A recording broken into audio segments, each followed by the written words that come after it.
Am I seeing my own things? Did you see what I just saw? Did I just see William Ruto drove all the way to Gatondo to see the disgusting, to see the war criminal, to see the genocidal prick called Uhuru Kenyatta? The head of the Kenyatta family criminal enterprise. We are going through the current mess because of Uhuru, because Uhuru left the country with 9 trillion in debt, which nobody can show you what it did. Let me give you an example. If Rironi and Mau Summit was to be converted into a super highway, that whole cost would be 180 billion.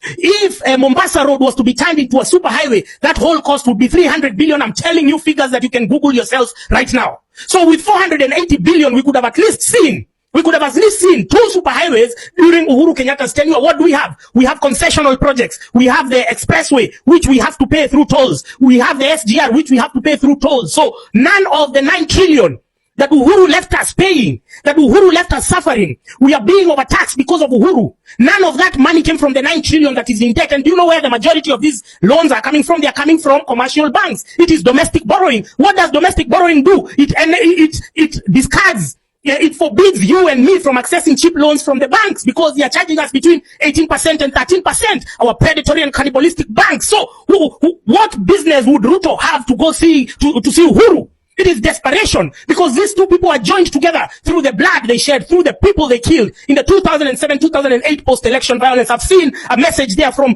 Uhuru Kenyatta saying that, he was advising Ruto to follow I don't know what, to stop attacking critics, to stop doing what. But Uhuru is the biggest perpetrator of the same vices that he's purporting to caution Ruto against. He's the biggest asshole. He's the biggest thief. What value does he have to add to anyone's government, let alone the genocidal baboon called William Ruto? What value does he have? This is desperation. And it shows you that what they say all the time, they try to glamorize it, that the only thing that is common, the only thing that is cumulative in their pursuits as politicians is their interest. You understand? They are ready to set aside their differences because of their greater interest, their personal interest, their business interest.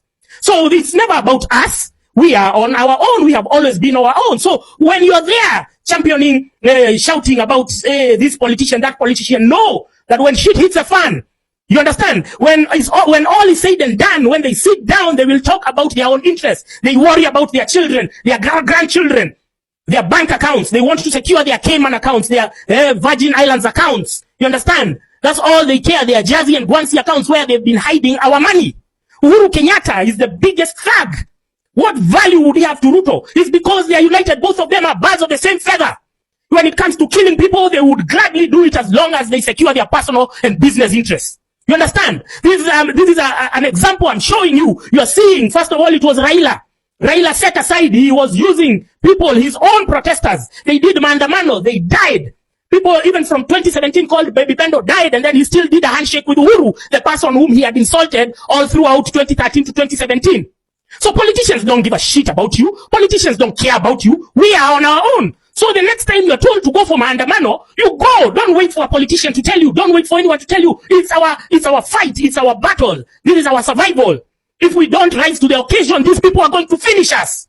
Uhuru and Ruto, it has been the worst combination in Kenyan history. If you look at the debt, if you look at the stalled project, if you look at the corruption, if you look at the deteriorating state of human rights, you understand? Uhuru there is saying that he has advised Ruto against arresting and antagonizing and persecuting critics, which is what Ruto has been doing at the Milimani law courts with select clique of judges. They get select magistrates who are going now to impose to us. They take our passports. They take they take our gadgets. They raid our homes. All of these came from laws. The cyber crimes laws was passed in 2018 by who? By Uhuru Kenyatta. So Ruto is only operationalizing laws that were passed by Uhuru Kenyatta, and then they get friendly judges who they can bribe to pass judgments in their favor.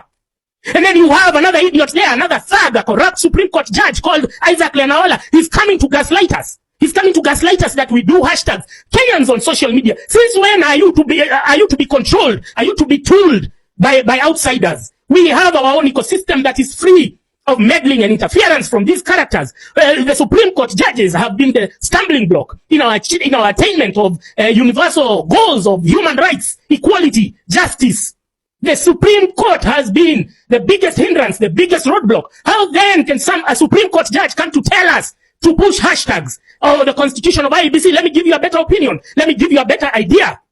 Why don't we get rid of Ruto? We get rid of Ruto and we constitute IEBC, in the fashion that we want. We don't need Ruto to do it. He's not the one with the monopoly of implementing or whatever constituting IEBC. We have the tools. We have the power. In Kenya, the people, they retain the sovereign power. You understand? So you have to believe in yourself. You have to understand that we are on our own. You have to get it in your heads that these politicians will gladly shove you aside, will gladly throw us under the bus when a deal is put forward on the table. Ruto is desperate to go and look for Uhuru. These people never spoke during the entire period of COVID. They were angry, they were fighting.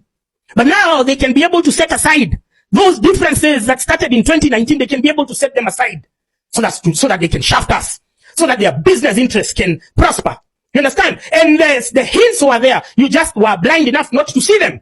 You understand? You should have seen the NCBA CEO. He's called Gashora. He was saying rubbish. And I gave him a warning. I told him, you talk that rubbish again. We know where you live, my friend.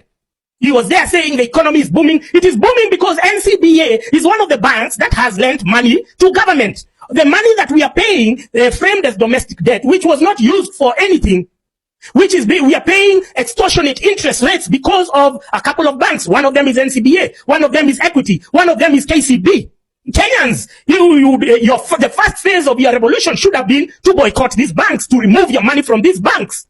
You understand? So Uhuru, where the MD of NCBA had started doing forums with David Ndi and saying that the government is because they are lending money to government, money that they should be lending to you as individuals, to us as entrepreneurs, so that we can expand our businesses. Now they are giving it to government because they are assured that they are going to get their money back from government. Why? What are you doing banking with those extortionists? What are you doing? Remove your money from those banks. Withdraw your money from those banks because you are feeding the very monster that is consuming you. You saw this last weekend, Chepsaita Marathon, or Chepsaita Cross Country, which the patron is Farouk Kibet, who was one of the sponsors. It was Brookside Dairy. What business do you have drinking Brookside milk? Are you crazy? Are you mad? You are enabling your oppressors. You are enabling the people who have put us in the situation that we are in today. That we can go and meet without any honor or shame. That Uhuru is there purporting that he was advising Ruto. What rubbish. Uhuru. You think everyone is stupid? You think this is those COVID days when you had us by the chokehold, when you had us censored, and you were speaking through your propagandists? Uhuru, we are tired of you even more than Ruto. We are here because of you. We are here. We are suffering because of you, Uhuru Kenyatta. You're shameless, son of a poacher. Your behaviors that were genetically transferred to you from your fact in the head father, from your poaching mother. You're now entrenching them, that you think now you're going to join together with Ruto. Let me tell you, we are going to get rid of Ruto. We are going to march to State House. We are going to come for you, Uhuru Kenyatta. We are going to come for your businesses. Because who the fuck are you trying to insult the intelligence? We are here because of you. You borrowed money. You cannot show us what you did with that money. All that money came from commercial banks. That money came from domestic borrowing. There is a capital deficit. There is a cash flow deficit in the country because of you. None of your tenders was successful. None of your roads, the roads were countrywide. Our power bills went high because of you. And you have no audacity. No, you have the audacity to even come and say, I was lecturing, I was advising Ruto to follow the law or to what? No, we know we know it's in your best interest for us to be curtailed. We know that Ruto's presidency has served your business interests more than anyone else. We know you're happy when the rest of us are suffering. You locked us down during COVID. You ensured that we cannot earn. All our jobs went because of COVID, because of a lockdown, a misguided lockdown. And then you're there. You think that now you're going to pass those strategies, that now you're going to bring Mutahi Kagwe to try and lock us down. We are going to get rid of all of you. And it's good. It's good that you have unveiled yourselves. It's good that we are getting rid of Raila. It's good that we are getting rid of Ruto. It's good that we are getting rid of Uhuru. All of you oligarchs, you have taken us down the drain. You're still not tired. You want to milk us even at our very most vulnerable. And you think that we are stupid enough. You think that we are going to take this line down. Uhuru Kenyatta, you disgust me. You're the person who has caused us all this grief and pain and consternation. And then you're still trying to make political moves. Other presidents around the continent are retiring. You are still trying to make political moves. You want to extend our oppression. You want to continue it because you derive narcissistic pain and joy in seeing mass suffering. That's what you derive pleasure on. Let me tell you, Bwana Uhuru, I think you no longer have your finger in the pulse of the nation. You don't know the heightened state of civic awareness that we have. You have no clue. You think that now because you're there, you think that you are the kingpin of Mount Kenya. You think that you can transfer any imaginary goodwill that you have to this lunatic, to this despotic war criminal, to the genocidal baboon called William Ruto. You think.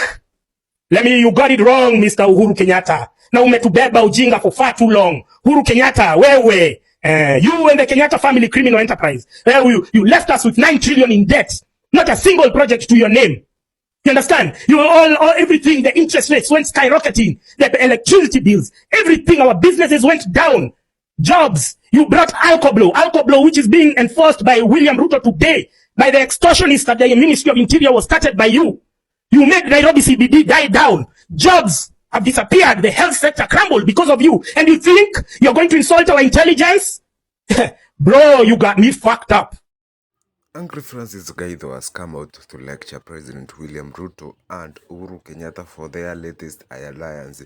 This is after clips were seen trending online for them posing for a photo in Uhuru's homestead in Gatundu. Not everybody is happy, not everybody is impressed with this, but this time round, Francis Gaido has decided to mock them and really destroy them by the war of words. He has cited many things in particular, but we are going to talk about the dynasty alliances. This is what Ruto used to accuse President Uhuru Kenyatta of because they had an alliance with Raila Amolo Odinga.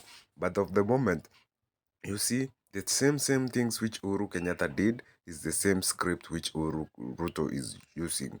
He has already gone to have a handshake with Raila Amolo Odinga. In fact, in the first 2 years, whatever Uhuru did, it was almost in the 8th year in the administration.